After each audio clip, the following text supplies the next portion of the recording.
Welcome back to STV cooking channel. ఈ రోజు మనం సింపుల్ అండ్ హెల్దీ సొరకాయతో స్వీట్ ఎలా చేసుకోవాలో చూద్దాము. దీనికి కావాల్సిన ప్రాసెస్ చూద్దాం.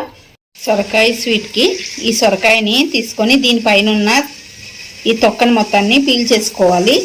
తర్వాత దీన్ని సన్నగా మనం గ్రేట్ చేసుకోవాలి. ఇలా మొత్తాన్ని పీల్ చేసుకున్న తర్వాత ఇందులో ఉన్న వైట్ కలర్ పిక్కలా ఉంటుంది కదా, ఆ పార్ట్ని తీసేసుకోవాలి. ఇందులో ఉన్న వాటర్ని పిండేసుకుందాము. మనం స్వీట్ ఎందులో అయితే చేయాలనుకుంటున్నామో ఆ గిన్నె పెట్టుకొని అందులోకి 2-3 టేబుల్ స్పూన్ వరకు నెయ్యిని యాడ్ చేసుకొని కరగనివ్వాలి.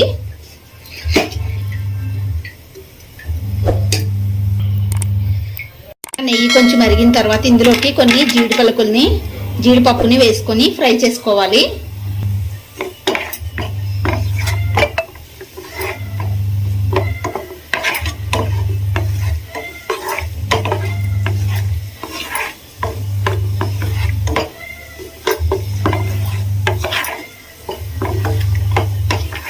ఇవి ఇలా కొంచెం కలర్ చేంజ్ అయిన తర్వాత ఇందులోకి కొన్ని కిస్మిస్ ని యాడ్ చేసుకొని ఫ్రై చేసుకోవాలి.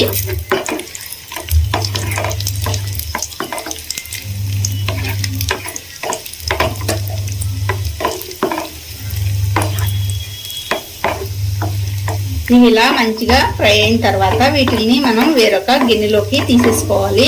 ఇలా జీడిపప్పుని వాటిని తీసేసుకున్న తర్వాత ఇందులోకి మనం వాటర్ ని పిండి పెట్టుకున్న సొరకాయని యాడ్ చేసుకున్నాము. వాటర్ పిండుకోకుండా కూడా డైరెక్ట్గా మనం చేసుకోవచ్చు, కానీ అది ఎక్కువగా సాఫ్ట్ అయిపోతుంది. ఇలా చేసుకోవడం వల్ల బాగుంటుంది. ఇంకా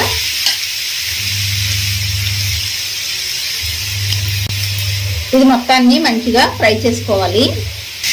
ఒక 2 మినిట్స్ హై ఫ్లేమ్ మీద ఫ్రై చేసుకొని తర్వాత మంటని మనం సిమ్లోకి అడ్జస్ట్ చేసుకొని ఉడకనిద్దాము. ఇలా 2 మినిట్స్ ఫ్రై అయిన తర్వాత వాటర్ అనేది అయిపోయింది కదా, ఇప్పుడు స్టవ్ని మనం మీడియం ఫ్లేమ్లోకి అడ్జస్ట్ చేసుకొని మూత పెట్టి ఉడకనిద్దాము.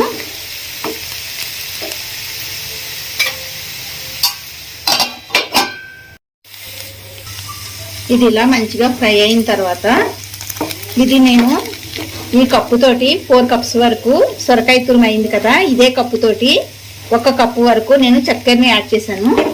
చక్కెర అనేది స్వీట్ అనేది ఇంకా ఎక్కువ తింటాం అనుకుంటే 1.5 కప్పు వరకు యాడ్ చేసుకోవచ్చు. ఇది మళ్ళీ మూత పెట్టి 2-3 మినిట్స్ ఇలానే మగ్గనివ్వాలి.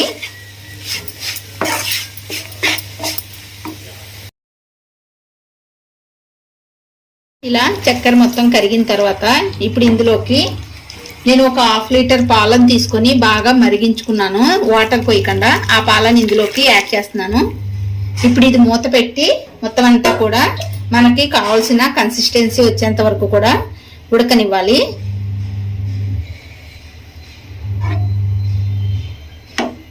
ఇది మంచిగా దగ్గర పడిన తర్వాత ఇప్పుడు ఇందులోకి 1/2 టేబుల్ స్పూన్ వరకు ఇలాచీ పౌడర్, అలానే మనం ఫ్రై చేసి పెట్టుకున్న డ్రై ఫ్రూట్స్, ఇందులోకి 1 టేబుల్ స్పూన్ వరకు నెయ్యిని యాడ్ చేసుకొని ఈ మొత్తాన్ని మంచిగా ఒకసారి కలుపుకోవాలి.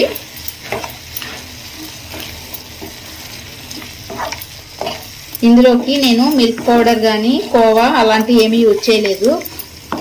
మిల్క్ పౌడర్ కోవా ఇలా ఏమైనా యాడ్ చేయాలనుకుంటే పాలని కొంచెం తగ్గించి అది యాడ్ చేసుకోవాలి. ఇందులోకి కావాలనుకుంటే కొంచెం ఫుడ్ కలర్ని, గ్రీన్ ఫుడ్ కలర్ని కూడా యూజ్ చేసుకోవచ్చు. నేనైతే ఫుడ్ కలర్ని ఏమీ యాడ్ చేయలేదు.